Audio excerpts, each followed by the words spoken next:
Discuss कर रहे हैं फार्मास्यूटिकल एनालिसिस के बारे में।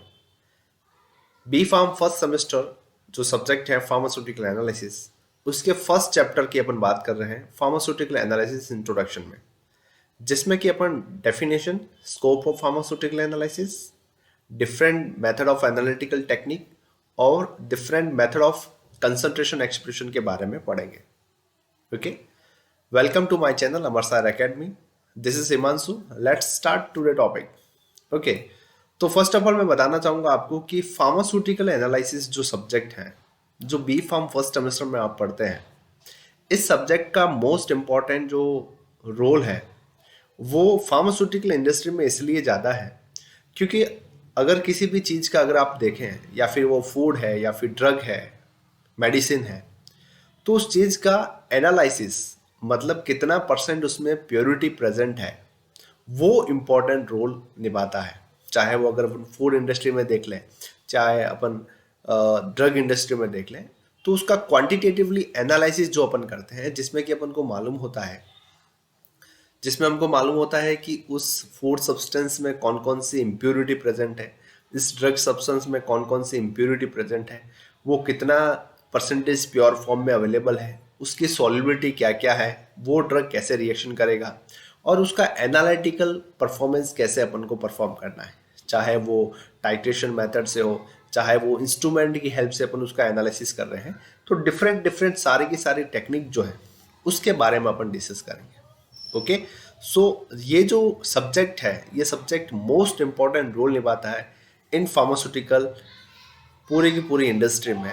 जैसा कि आप जानते हैं, ये जो सब्जेक्ट है फार्मास्यूटिकल एनालिसिस, प्रीवियस ईयर में अगर आप देखें तो बी फार्मा थर्ड ईयर से ये सब्जेक्ट जो है स्टार्ट होता था। थर्ड ईयर में स्टूडेंट पढ़ता था और फाइनल ईयर में फिर पढ़ता था। But now at is most important role in this subject in pharmaceutical analysis is most important. That's why अभी पीसीआई के नए सिलेबस के हिसाब से अगर देखें तो ये सब्जेक्ट जो है वो फर्स्ट कैटेगरी में आने, मतलब फर्स्ट सेमेस्टर में आपको ये सब्जेक्ट देखने को मिल जाएगा। इसी से आपको मालूम हो जाएगा इस सब्जेक्ट की इंपॉर्टेंस बहुत ही ज़्यादा है।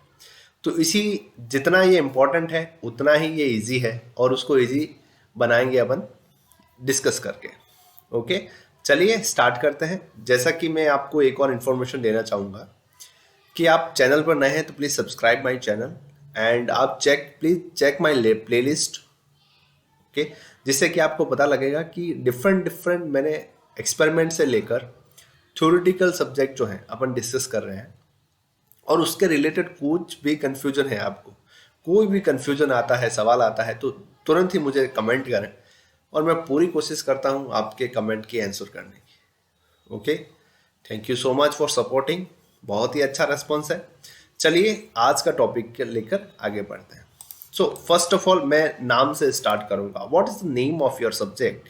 Is pharmaceutical analysis. The word is analysis means किसी भी चीज का क्वांटिटेटिवली या क्वालिटेटिवली परसेंटेज प्योरिटी निकालो, या फिर कितना परसेंट वो प्योर है उसका एनालिसिस करना, उसी को अपन बोलते हैं एनालिसिस, क्वांटिटेटिवली एनालिसिस, जिसको कि ठीक है। देन फार्मास्यूटिकल मीन्स अगर किसी ड्रग का अपन एनालिसिस कर रहे हैं, या फिर किसी फार्मास्यूटिकल कैप्सूल का कर रहे हैं, सस्पेंशन का कर रहे हैं, ऑइंटमेंट का कर रहे हैं, इमल्सन का कर रहे हैं, किसी भी चीज का एनालिसिस कर रहे हैं, तो वो सब्जेक्ट में आ जाएगा pharmaceutical analysis. It is a branch of chemistry. Okay, किसका ब्रांच है ये? केमिस्ट्री ब्रांच है। तो यहाँ पे देखिए इंट्रोडक्शन एंड कंसेप्ट के बारे में हम पढ़ते हैं कि sir pharmaceutical analysis is a branch of science which deals with quantitatively and qualitatively and semi quantitatively estimation of given sample of pharmaceutical analysis. देखिए जहां मैंने अंडरलाइन किया है, हाईलाइट किया है, उसको मैंने पढ़ा है। क्या बोला है इसने? अकॉर्डिंग टू बुक, जैसे कि मैं आपको बताना चाहूँगा, ये बुक जो है वो पीवी पब्लिकेशन की है, फार्मास्यूटिकल एनालिसिस। उसमें से ये टॉपिक मैंने स्कैन करके मैं डिस्कस कर रहा हूँ।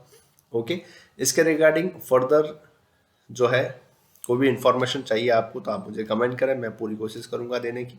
ठीक है, चलिए चलते हैं वापस। कंसेप्ट ऑफ फार्मास्यूटिकल एनालिसिस, देखिए क्या लिखा हुआ है कि फार्मास्यूटिकल एनालिसिस जो है वो क्या है? It is a branch of science which deals the quantitatively and qualitatively and semi quantitatively estimation.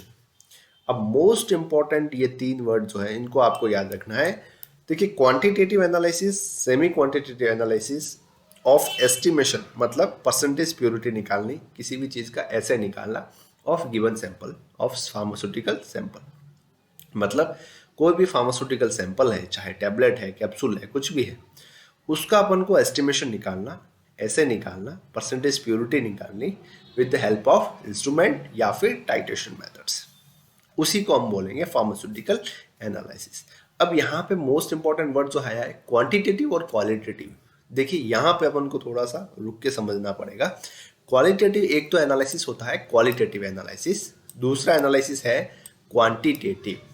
जैसा कि नाम से ही पता चल रहा है, क्वालिटेटिव और क्वांटिटेटिव में क्या डिफरेंस है। Just take a one example that. देखिए, क्वालिटेटिव मतलब क्या है कि अगर कहीं अपन टाइट्रेशन परफॉर्म कर रहे हैं, ठीक है, टाइट्रेशन यूजुअली सबने लैब केमिस्ट्री में परफॉर्म की है। अगर अपन टाइट्रेशन परफॉर्म कर रहे हैं तो टाइट्रेशन में जो अपन विजुअलाइजेशन से अपन एंड पॉइंट डिटर्मिनेशन करते हैं कि यहाँ पे पिंक कलर प्रोड्यूस हो गया है या ग्रीन कलर प्रोड्यूस हो गया है, या फिर मैं बात करूँ आइडेंटिफिकेशन टेस्ट की, जैसे कि अपन बोरिक एसिड का आइडेंटिफिकेशन टेस्ट कर रहे हैं, जहाँ पे अपन को ग्रीन टेस्ट ट्यूब में ग्रीन कलर जो प्रेजेंट होता है तो अपन बोलते हैं कि यस सर, बोरिक एसिड इसमें प्रेजेंट है। तो ये सारे जो अपन एनालिसिस करते हैं फॉर विजुअलाइजेशन है, या फिर कलर के हेल्प से कि भाई कलर प्रोड्यूस हुआ तो ये सैंपल है या नहीं है, देन इसको अपन बोलेंगे क्वालिटेटिव एनालिसिस। ठीक है। अब क्वांटिटेटिव किसको बोलेंगे, जिसमें कि अपन को डिजिटल फॉर्म में जो है परसेंटेज प्योरिटी निकले, जैसे कि सर ये 70% प्योर है, अपन आगे फर्दर कैलकुलेशन करते हैं उसकी कि इतना सब्सटेंस जो है ये 70% प्योर है। क्वांटिटेटिव एनालिसिस हो गया। तो फर्स्ट क्या, क्वालिटेटिव क्या कि एक तो अपन लिमिट टेस्ट परफॉर्म करते हैं, it is a limit test, quantitative and semi quantitative test में आ जाता है।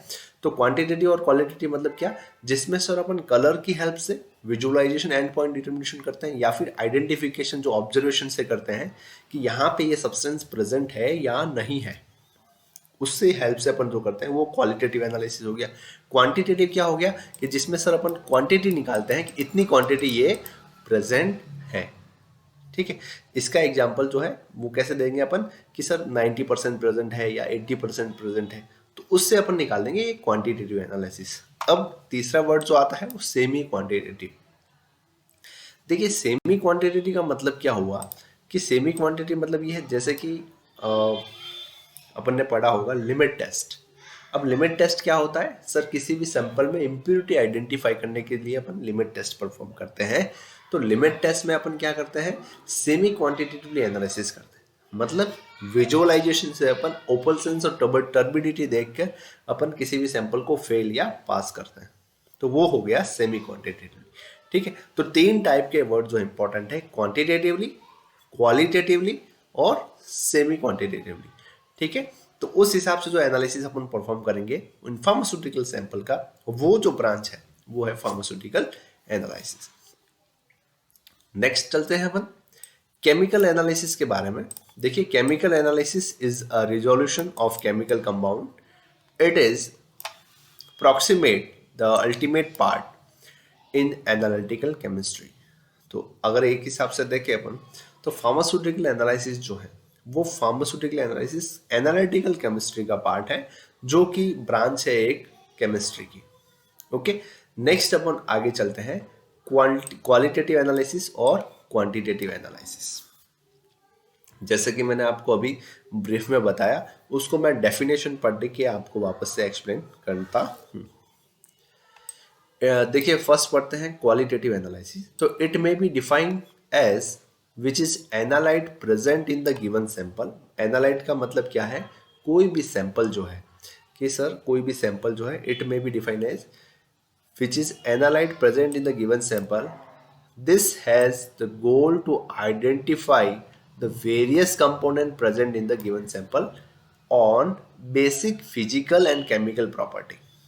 जैसे कि मैंने आपको बताया कि यहाँ पे क्वालिटेटिवली अपन एनालिसिस करते हैं कि वो प्रेजेंट है या नहीं है, फेल है या पास है, या फिर कलर आया, अगर ग्रीन कलर आया तो बोरिक एसिड प्रेजेंट है सर।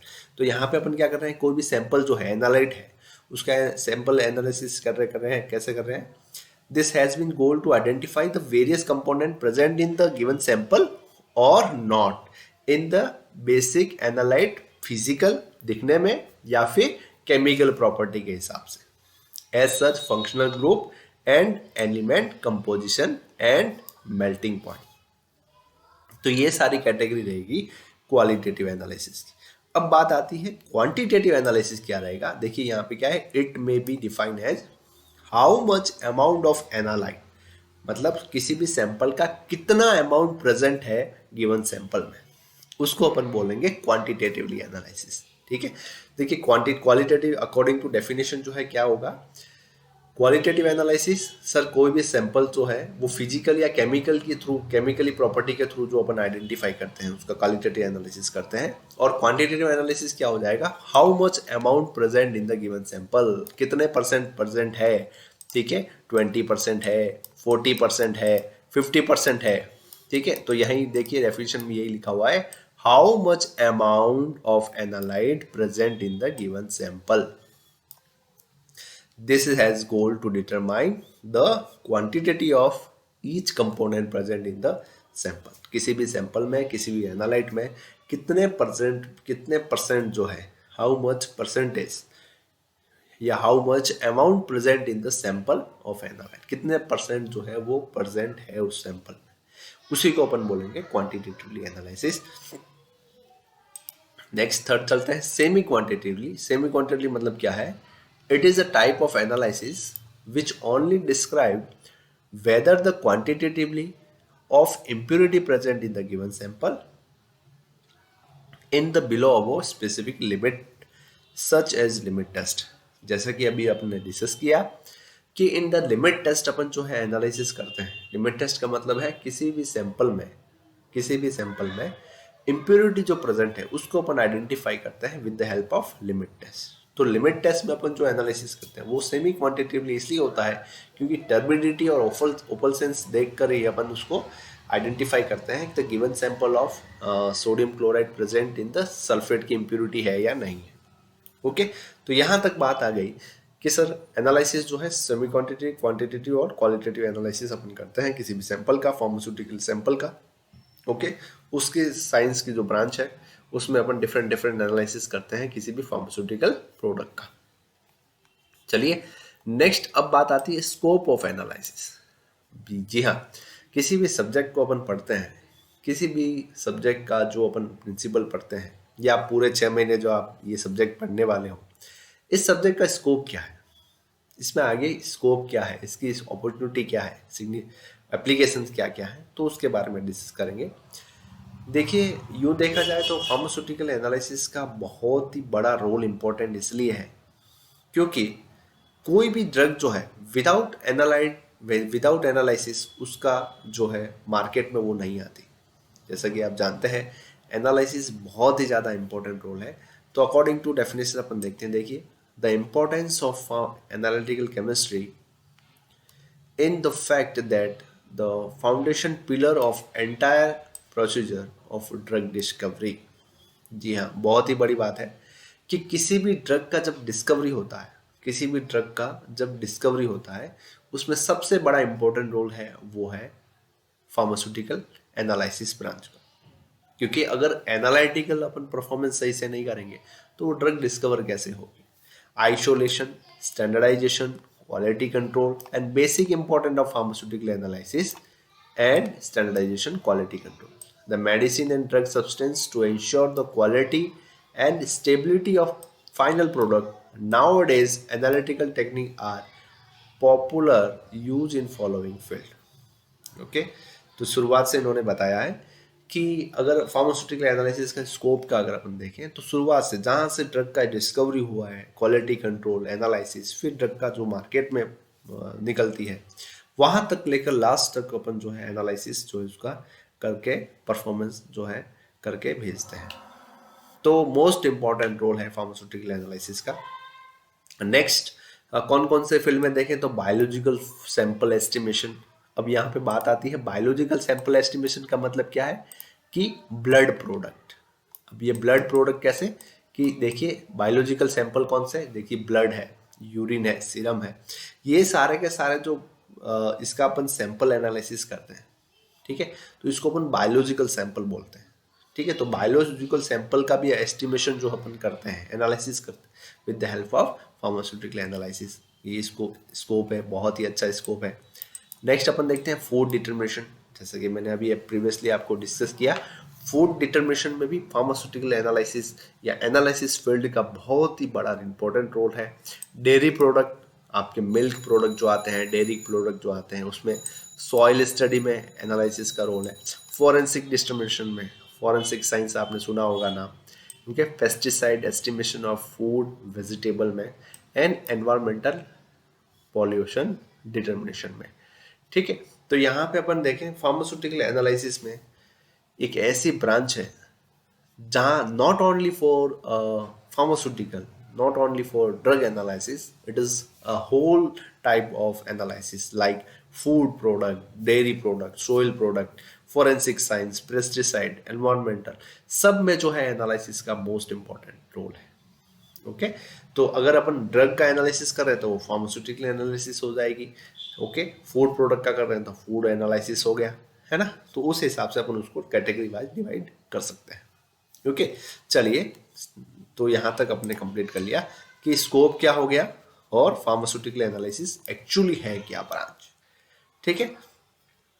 तो अगर एग्जामिनर आपको पूछे कि sir what is the scope of pharmaceutical analysis, तो you can say that sir this is the most important analytical chemistry branch which we use the drug discovery, isolation, standardization, and it is also analytical technique used for using biological sample, food determination, dairy products, soil study, okay, etc. ऐसे करके आप जवाब दे सकते हैं। चलिए, next अपन इसका part करते हैं क्लासिफिकेशन ऑफ एनालिटिकल मेथड, जो आपका सेकंड पॉइंट है, classification of analytical method. As per PCI syllabus में अपन देखें तो आपके सबसे पहले फार्मास्यूटिकल एनालिसिस में कौन कौन से चैप्टर आ रहे हैं उसके बारे में मैं आपको बता देता हूँ। देखिए, फर्स्ट आपका चैप्टर जो रहता है वो डेफिनेशन एंड स्कोप, सेकंड है different analytical techniques, and third is method of expression concentration. Okay, तो सेकंड टॉप पॉइंट जो है क्लासिफिकेशन ऑफ एनालिटिकल मेथड, उसके बारे में देखते हैं। देखिए, अब यहाँ तक अपन ने पढ़ लिया quantitative analysis, qualitative analysis, analysis का रोल, स्कोप सारा पढ़ लिया। अब कौन कौन से मेथड हैं सर, किस किस मेथड से अपन किसी भी ड्रग का एनालिसिस कर रहे हैं। अब अपन बात कर रहे हैं ओनली फार्मास्यूटिकल एनालिसिस की। तो फार्मास्यूटिकल एनालिसिस में किस किस मेथड को अपन यूज करेंगे किसी भी ड्रग का सैंपल जो है एनालिसिस करने के लिए, ठीक है। तो उसके बारे में एक पूरी टेबल बन रखी है, उस टेबल से आपको अच्छे से समझ में आ जाएगा।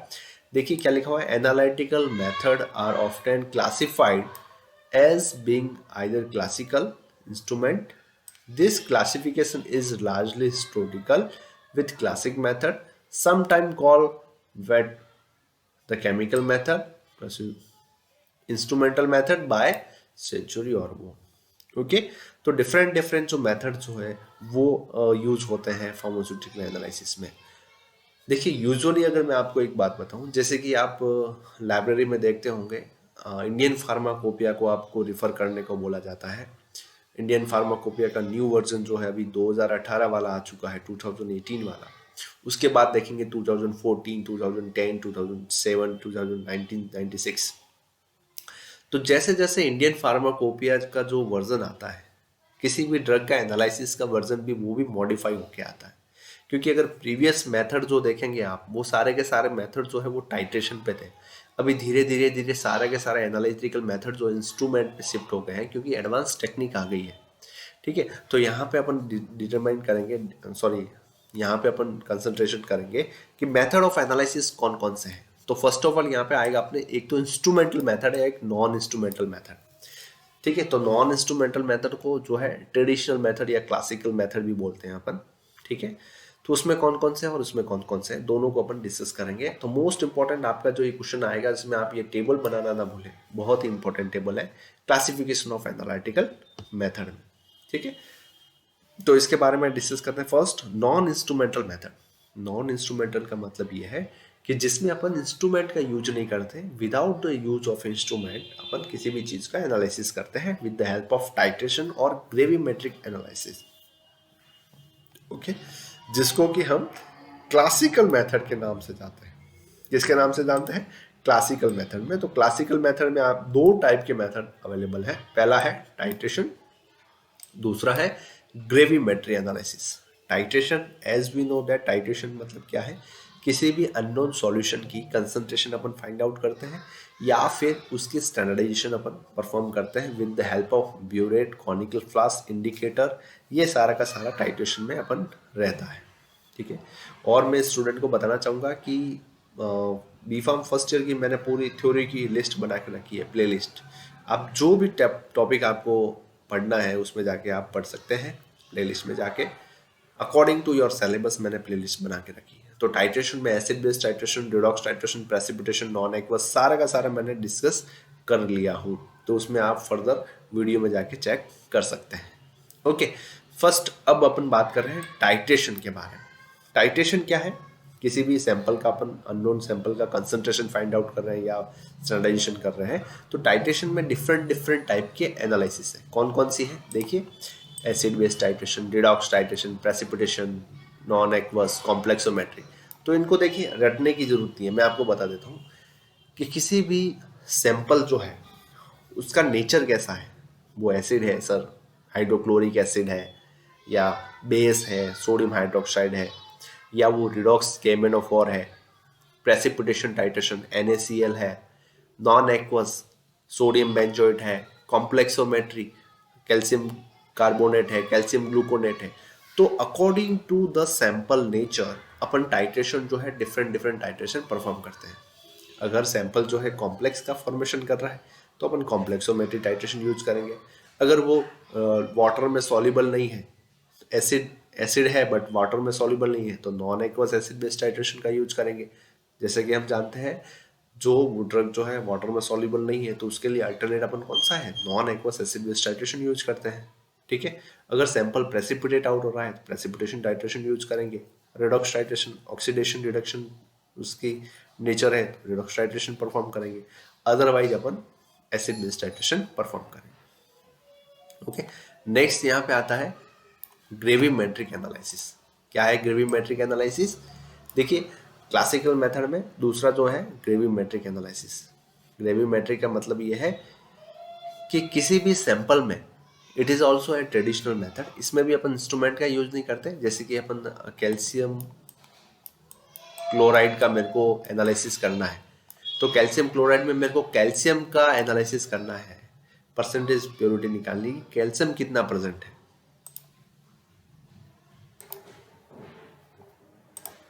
Yes, sorry for disturbance. So continue अपन चलते हैं, पढ़ रहे थे अपन नॉन इंस्ट्रूमेंट मेथड के। और तो जैसे कि मैंने अभी बताया आपको, टाइट्रेशन में अपन डिफरेंट टाइट्रेशन परफॉर्म करते हैं। उसके बाद ग्रेविमेट्री एनालिसिस की बात कर रहा था मैं। इन ग्रेविमेट्रिक एनालिसिस क्या करते हैं अपन? जैसे कि मैंने अभी आपको बताया एग्जांपल, कैल्शियम कार्बोनेट का अपन को एनालिसिस करना है तो वो कैसे परफॉर्म करेंगे? With the help of gravimetric analysis. Gravimetric analysis में बेसिकली अपन क्या करते हैं, किसी भी सैंपल को लिया, जैसे कि हमारा सैंपल है कैल्शियम कार्बोनेट, फिर उसमें पिपिटिंग एजेंट डालेंगे, उसको प्रेसिपिटेट आउट करेंगे, फिल्ट्रेशन करेंगे, इग्निशन करेंगे, डाइजेशन करेंगे, फिर उसका वे करेंगे सैंपल का। इसी की हेल्प से अपन किसी भी सैंपल का एनालिसिस परफॉर्म करेंगे। ठीक है। तो ये जो दो मेथड है, ये दो मेथड है नॉन इंस्ट्रूमेंटल। नॉन इंस्ट्रूमेंटल मतलब जिसमें अपन इंस्ट्रूमेंटल यूज नहीं करते। अब बात आती है most important instrumental method of analysis के बारे में। वो क्या है जानते हैं, चलिए। इसमें कैटेगरी वाइज यहाँ पे डिवाइड कर रखे हैं। First electro analytical, second is spectro analytical, third is chromatography and fourth is other technique. चलिए, in the instrumental analysis method of analysis में देखें अपन डिफरेंट टाइप के एनालिटिकल मेथड यूज करते हैं इंस्ट्रूमेंट की हेल्प से। डिफरेंट टाइप ऑफ मेथड, चाहे यूवी स्पेक्ट्रोस्कोपी हो, IR स्पेक्ट्रोस्कोपी हो, HPLC टेक्निक हो, गैस क्रोमेटोग्राफी हो, बहुत सारे टेक्निक के बारे में आपने सुना होगा। इन फर्स्ट ईयर अभी नहीं सुना होगा बट आने वाले टाइम में बहुत बार इनके बारे में सुनेंगे। ठीक है। तो फर्स्ट क्लासिफिकेशन जो है उसके बारे में वो क्या है, इलेक्ट्रो एनालिटिकल। वो क्या है देखिए, इलेक्ट्रोग्रेविमेट्रिक, कंडक्टोमेट्री, कलरीमेट्री, पोटेंशियोमेट्री और वोल्टमेट्री, ये सारी की सारी जो एनालिटिकल टेक्निक है वो इलेक्ट्रो एनालिटिकल में इसलिए आती है क्योंकि with the help of electrochemical analysis अपन करते हैं। जैसे कि किसी भी वाटर का कंडक्टेंस ज्ञात करना है या फिर किसी भी सैंपल की कंडक्टिविटी आइडेंटिफाई करनी है, तो अपन उसका एनालिसिस किसकी हेल्प से करेंगे सर, कंडक्टोमेट्री की हेल्प से। ओके, नेक्स्ट, अगर किसी का मेरे को पोटेंशियल डिफरेंस डिटरमाइन करना है या फिर पीएच डिटर्मिनेशन करनी है, तो उसका एनालिसिस मैं कैसे करूंगा, पोटेंशियोमेट्री की हेल्प से। वोल्टेज याद करना है, वोल्टियोमेट्री की हेल्प से।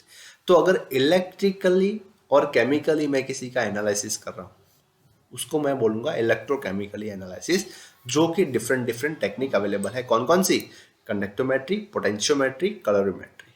ओके, ये बात हो गई इलेक्ट्रोकेमिकल की। नेक्स्ट आता है spectro analytical method, most most most important.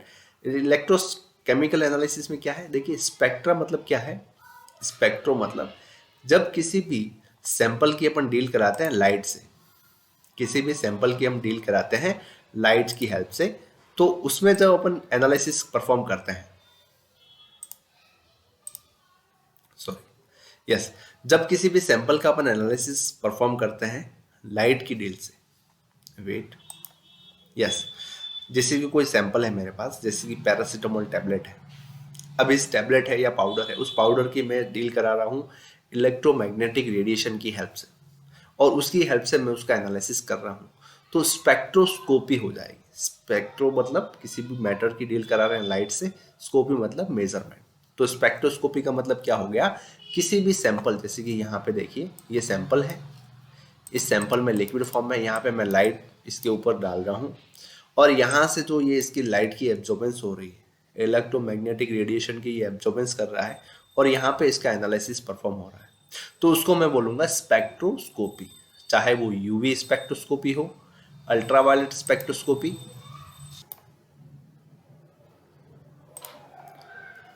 Again sorry for disturbance. So हम डिस्कस कर रहे थे मेथड ऑफ एनालिसिस के बारे में। तो स्पेक्ट्रो एनालिटिकल मतलब ये है कि जब किसी भी मॉलिक्यूल का अपन एनालिसिस करते हैं with the help of spectroscopy. देखिए स्पेक्ट्रोस्कोपी का अगर इन जनरल मैं डेफिनेशन बताऊं, स्पेक्ट्रोस्कोपी को दो वर्ड में अपन डिवाइड कर सकते हैं, स्पेक्ट्रोस्कोपी। स्पेक्ट्रो मतलब क्या, जब कोई भी मॉलिक्यूल जो है वो लाइट से डील करता है, उसको बोलेंगे अपन स्पेक्ट्रा। एंड स्कोपी मतलब मेजरमेंट। तो स्पेक्ट्रोस्कोपी का मतलब ये होगा, जब कोई मॉलिक्यूल लाइट से डीलिंग करता है उसको अपन बोलते हैं स्पेक्ट्रोस्कोपी। ठीक है, तो स्पेक्ट्रोस्कोपी अगर मेथड ऑफ एनालिटिकल टेक्निक में अगर आप देखें तो देखिए डिफरेंट डिफरेंट बहुत टाइप की जो है आपको इंस्ट्रूमेंटल इंस्ट्रूमेंट मिल जाएंगे। मोस्ट इंपॉर्टेंट इसलिए है क्योंकि नाउ एडेज या फिर तो स्पेक्ट्रोस्कोपी ज़्यादा यूज आ रही है या क्रोमेटोग्राफी ज़्यादा यूज आ रही है। तो स्पेक्ट्रो एनालिटिकल में देखिए spectrophotometer, spectrofluorimeter, IR spectroscopy, atomic imaging spectroscopy, atomic absorption spectroscopy, flame emission spectroscopy, turbidity, ठीक है, कलरीमेट्री और आयन एक्सचेंज, कलर डेवलपमेंट, क्रोमोजन।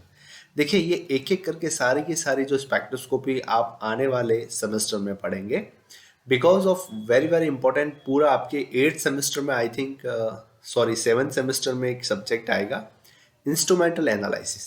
पूरी ये जो एनालिसिस है इंस्ट्रूमेंटल, इसके ऊपर आप 6 महीने आगे पढ़ने वाले हैं। फिर भी मैं थोड़ा सा शॉर्ट में बता देता हूँ। देखिए स्पेक्ट्रोस्कोपी, स्पेक्ट्रोफोटोमीटर, आईआर स्पेक्ट्रोस्कोपी क्या है, infrared spectroscopy, atomic absorption spectroscopy, ये डिफरेंट डिफरेंट टाइप की स्पेक्ट्रोस्कोपी जो है इसमें अपन पढ़ेंगे। अब नेक्स्ट बात आती है क्रोमेटोग्राफी। ये भी आप जब 7th सेमेस्टर में इंस्ट्रूमेंटल एनालिसिस पढ़ेंगे, जब सेपरेटली आप एक क्रोमेटोग्राफी पढ़ेंगे जिसका नाम है गैस क्रोमेटोग्राफी, एचपीएलसी बोले तो हाई प्रेशर लिक्विड क्रोमेटोग्राफी, और टीएलसी और एचपीटीएलसी। थोड़ा सा शॉर्ट में बताना चाहूँगा, क्रोमेटोग्राफी का मतलब क्या है, जब कोई एनालाइट या सैंपल है, देखिए यहाँ ड्रॉ करके बता देता हूँ, उस सैंपल में 1 से 2 कंपाउंड जो है प्रेजेंट है, ए बी सी, डी, 3 से 4 टाइप के कंपाउंड प्रेजेंट हैं। उन सारे कंपाउंड को अगर अपन को सेपरेट करना है, ओके, उन सारे कंपाउंड को अगर अपन सेपरेट करना चाहते हैं तो उन सेपरेट करने के लिए देखिए ये 2-3 टाइप के मैंने यहाँ पे एनालाइट बना दिए। ये आप टेस्ट ट्यूब है, मान लीजिए टेस्ट ट्यूब है, इसमें 3 से 4 केमिकल जो है प्रेजेंट है। इन सारे केमिकल कंपाउंड को आप सेपरेट करना चाहते हैं तो सेपरेशन के लिए जो आप टेक्निक यूज करते हैं उसको अपन बोलते हैं chromatography. Chromatography it is a technique to separate out a individual compound from a mixture sample. Okay, तो उस टेक्निक को अपन बोलेंगे क्रोमेटोग्राफी। तो जीसी का मतलब है gas chromatography, HPLC high pressure liquid chromatography, TLC thin layer chromatography and HPTLC high pressure thin layer chromatography. Okay, तो different different chromatography अपन 8 सेमेस्टर में पढ़ेंगे। यहाँ पे मेथड ऑफ एनालिसिस में अपन को मालूम चल गया कि इंस्ट्रूमेंटल में बहुत सारे वेरिएशन जो है अपने पास अवेलेबल है और नॉन इंस्ट्रूमेंटल में जो ट्रेडिशनल मेथड अपन यूज कर रहे हैं वो सारे। फिर अदर टेक्निक की मैं बात करूं तो रिया टेस्ट एंड एलिजा टेस्ट, नाम सुना होगा आपने। एलिजा टेस्ट किसके लिए होता है? फॉर ये इट इज अ इम्यून ऐसे बोलते हैं अपन को, इसको क्या बोलते हैं? इम्यूनोलॉजिकल ऐसे, ठीक है, इम्यूनोलॉजिकल ऐसे जिसको अपन बोलते हैं। एड्स के लिए जो अपन टेस्ट करते हैं नॉर्मली उसको एलिजा टेस्ट बोलते हैं। तो ये भी टेक्निक जो अपन देखें तो मेथड ऑफ एनालिसिस में अपन इंक्लूड करते हैं because it is a antibody and antigen reaction जो होती है इसमें, वो इसमें अपन स्टडी करते हैं। ठीक है, तो मोटे तौर पे अगर मैं आपको बताऊं मेथड ऑफ एनालिसिस में जो इंस्ट्रूमेंटल एनालिसिस है वो बहुत ही बड़ी ब्रांच है, बहुत ही बड़ी ब्रांच है जिसमें डिफरेंट डिफरेंट टाइप के अपने इंस्ट्रूमेंट के बारे में पढ़ते हैं, चाहे वो क्रोमेटोग्राफी हो, चाहे स्पेक्ट्रोस्कोपी हो, इलेक्ट्रो एनालिटिकल मेथड हो, बहुत सारी अवेलेबल है। ठीक है, तो यहाँ तक आपको होप सो समझ में आया होगा इंस्ट्रूमेंटल एनालिसिस और मेथड एनालिसिस के बारे में। अगर इसके रिगार्डिंग कोई भी कंफ्यूजन है तो आप मुझे ज़रूर कमेंट करना, मैं आपको एक एक स्पेक्ट्रोस्कोपी, एक एक एनालिटिकल क्रोमेटोग्राफी के बारे में डिटेल में बता दूंगा। नेक्स्ट, अब थोड़ा सा डिटेल में अपन बात कर रहे हैं जो जो मैंने अभी आपको समझाया है कि क्लासिकल मेथड में जैसे कि मैंने आपको बताया ग्रेविमेट्रिक एनालिसिस और टाइट्रेशन एनालिसिस, 2 टाइप के अपन पढ़ते हैं। ग्रेविमेट्रिक क्या है? Gravimetry include the determination of mass of analyte और some of compound procedure from analyte. Titration method include determination of volume, weight, standard reagent requirement, react completely with analyte and acid base oxidation। ये सारा का सारा titration method में पढ़ते हैं। Next, advantage of classical method के देखिए advantage क्या क्या है क्लासिकल मेथड कौन से? ग्रेविमेट्रिक और एसिड बेस्ड टाइट्रेशन में। First, procedure are accurate and simple. जो इसका प्रोसीजर होता है वो सिंपल होता है, जैसे कि हम टाइट्रेशन परफॉर्म करते हैं ब्यूरेट में एनालाइट टाइट्रेट फिल कर देते हैं, टाइट्रेट नीचे कॉनिकल फिक्स करते हैं, इंडिकेटर डालते हैं और टाइट्रेशन परफॉर्म करते हैं। तो इसमें ज़रा कोई कॉम्प्लेक्सोमेट्री या रॉकेट साइंस नहीं है, सिंपल सा अपन एनालिसिस परफॉर्म कर सकते हैं।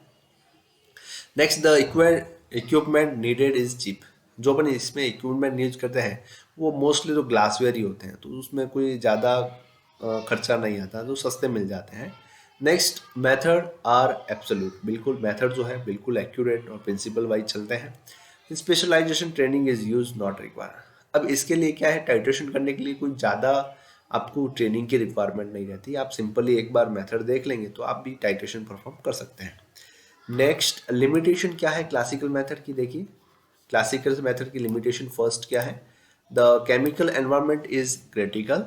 बिल्कुल, there is a lack of versatility. Versatility मतलब इसमें ऐसा है कि ज़्यादा से ज़्यादा आप डिफरेंट डिफरेंट टाइप से सैंपल को एनालाइट नहीं कर सकते, ठीक है, वर्सेटिलिटी नहीं है। Next, third is accuracy decrease with decreasing amount. Most important, जैसे जैसे आपका सैंपल का अमाउंट जो है कम होता जाएगा वैसे वैसे आपकी एक्यूरेसी है कहीं ना कहीं कम होने के चांसेस ज़्यादा है।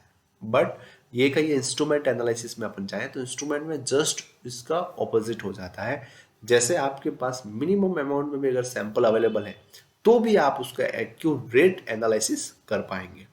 ओके, नेक्स्ट बात करते हैं इंस्ट्रूमेंटल एनालिसिस की, जैसा कि मैं अभी समझा चुका हूँ आपको। Nowadays, the instrumental method analysis are widely accepted over the classical method because the method is very sophisticated and accurate method. These method are extremely sensitive and provide the precise accurate result information from small sample to material instrumental method can be classified into following two types.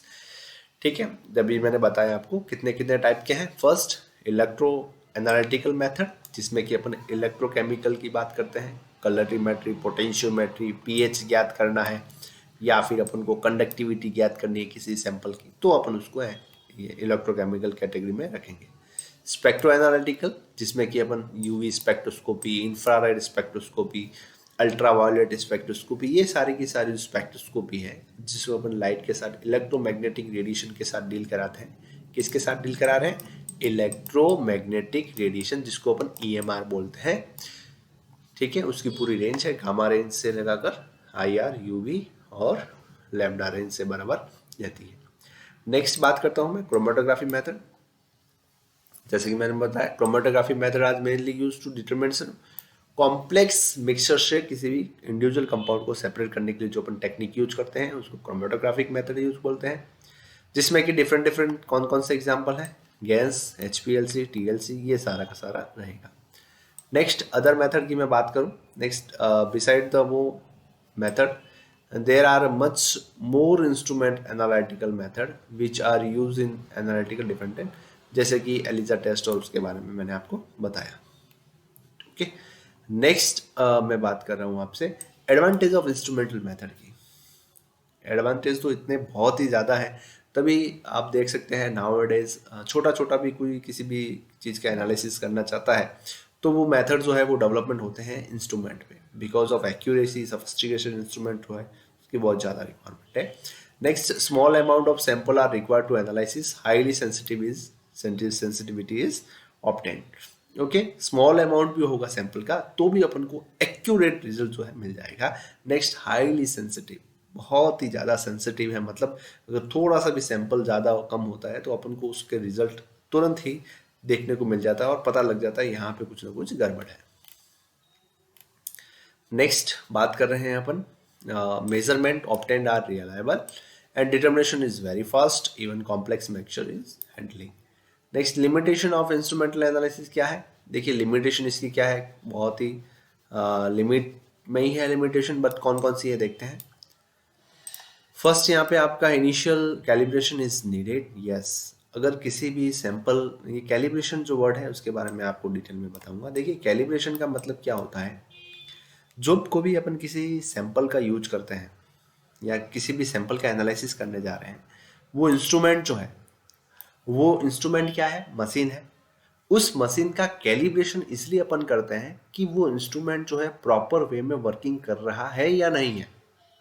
जैसा कि मैं आपको example दूं simple सा, जैसे कि मैं एक वॉल्यूमेट्रिक फ्लास्क यूज कर रहा हूं मेरे एनालिटिकल प्रोसीजर में. अब ये वॉल्यूमेट्रिक फ्लास्क का जो कंटेंट है वो 1000 ml वहाँ पे मेंशन है इसके ऊपर कि ये वॉल्यूमेट्रिक फ्लास्क है, इसमें कितना वॉल्यूम कंटेंट होना चाहिए, 1000 ml. अब मैं बोलता हूँ उसको पहले मैं कैलिब्रेट करके यूज करूँगा. अब ये कैलिब्रेशन का मतलब ये हुआ कि मैं वेरीफाई करूँगा कि एक्चुअली इसमें 100 ml वाटर आ रहा है या इससे ज़्यादा आ रहा है, और कितना ज़्यादा आ रहा है उसको मैं नेगोशिएट कर सकता हूँ. ठीक है, तो उस हिसाब से अपन आगे बढ़ेंगे. नेक्स्ट चलिए, तो यहाँ पे अपन कैलिब्रेशन की बात कर रहे थे. तो कैलिब्रेशन ऑफ वॉल्यूमेट्रिक फ्लास्क, तो यहाँ पे मेरे को कैलिब्रेशन का मतलब ये है कि मैं प्रूफ करके बताऊंगा कि ये वॉल्यूमेट्रिक फ्लास्क में एक्चुअली 100 ml आ रहा है या नहीं आ रहा है. तो उसी को मैं एग्जांपल को लेके चलूंगा किसी भी इंस्ट्रूमेंट के ऊपर. तो इंस्ट्रूमेंट में कैसे रहेगा, कोई भी इंस्ट्रूमेंट जो है वो प्रॉपरली वर्किंग कर रहा है या नहीं कर रहा है, तो उससे पहले मेरे को उसका कैलिब्रेशन परफॉर्म करना पड़ेगा.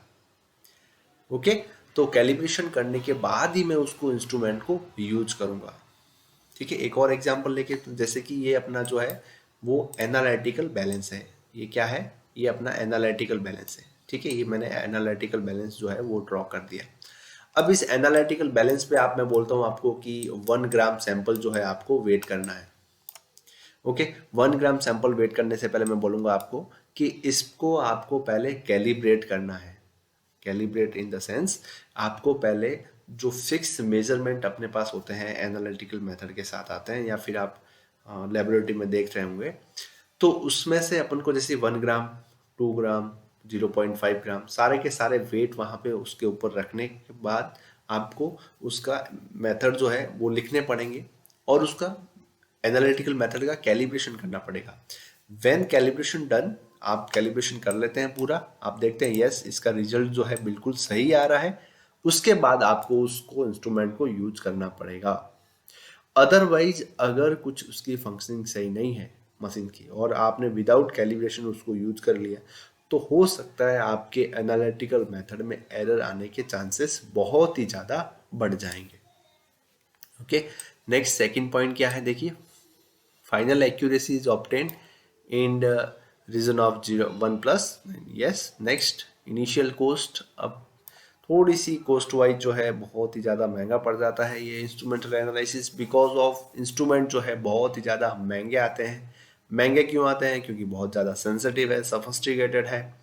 Next, concentration range is limited, yes, and special training is needed because of, जैसे कि आप जानते हैं HPLC को यूज करना है, यूवी स्पेक्ट्रोस्कोपी का यूज करना है, तो इन सभी सारे का इंस्ट्रूमेंट को यूज करने से पहले आपको एक स्पेशल ट्रेनिंग की मतलब ये है कि आपको सीखना पड़ेगा उस पर कैसे काम करना है, अदरवाइज आप एनालिसिस नहीं कर सकते। सो ये सारी लिमिटेशन आती है किसकी? इंस्ट्रूमेंटल मेथड की।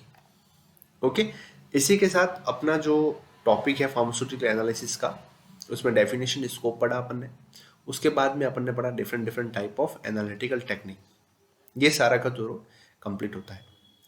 ओके, नेक्स्ट जो टॉपिक है, नेक्स्ट लेक्चर, वीडियो लेक्चर में मैं बताने वाला हूँ आपको method of expression of concentration.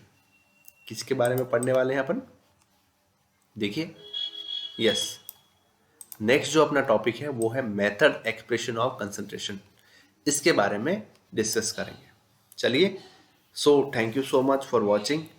आप मेरे चैनल पर नए हैं तो please subscribe my channel, video को लाइक करें, शेयर करें, और ज़्यादा से ज़्यादा B pharma first semester student को शेयर करें ताकि उनको हेल्प हो सके, और फार्मास्यूटिकल एनालिसिस सब्जेक्ट को मेरा जो एफर्ट्स है उसको इजी बनाने का, और इसमें इतना स्कोप है कि आप फ्यूचर में इस सब्जेक्ट में एम फार्मा तक कर सकते हैं।